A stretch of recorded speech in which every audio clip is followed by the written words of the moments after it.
சங்கராபுரத்தில் மாவட்ட அளவிலான விளையாட்டுப் போட்டி நடைபெற்று 500க்கும் மேற்பட்ட வீரர்கள் பங்கேற்று வெற்றி பெற்றவர்களுக்கு பதக்கம் மற்றும் சான்றிதழ் வழங்கப்பட்டது. கள்ளக்குறிச்சி மாவட்டம் சங்கராபுரம் அரசினர் ஆண்கள் மேல்நிலைப் பள்ளியில் நேரு யுவகேந்திரா மற்றும் மாரா ஸ்போர்ட்ஸ் ஃபவுண்டேஷன் இணைந்து நடத்திய தடகளம், மாரத்தான் மற்றும் பளுதூக்குதல் போட்டிகள் போன்ற விளையாட்டுப் போட்டிகள் மாவட்ட அளவில் நடைபெற்றது. இதில் விழுப்புரம், திருவண்ணாமலை, கடலூர், சேலம், வேலூர், கோவை, ராணிப்பேட்டை உள்ளிட்ட பல்வேறு மாவட்டங்களில் இருந்து 500க்கும் மேற்பட்ட வீரர்கள் பங்கேற்றனர். இந்த விளையாட்டு பேரூராட்சி மன்ற தலைவர் ரோஜா ரமணி தலைமையில் பூமாறன் ஒருங்கிணைப்பில் நடைபெற்றது.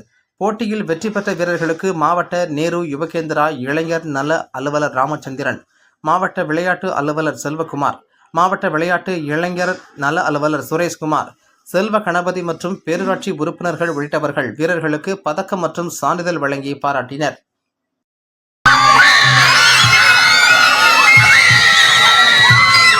நேரம் காரணமாக பேரை வாசிக்கும்